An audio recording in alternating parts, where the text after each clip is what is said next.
বন্ধুরা, মৌসুমী দ্বীপে পড়ন্ত বিকেল, সূর্যের লাল আভা সমুদ্রের জলে ছড়িয়ে পড়েছে।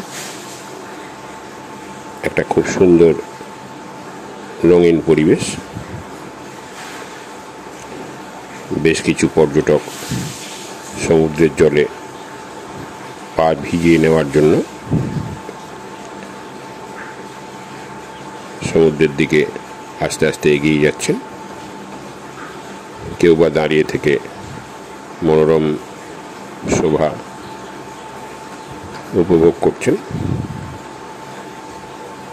নৌকোগুলো কাজ সেরে নিঃসঙ্গভাবে দাঁড়িয়ে আছে। প্রচুর নৌকো,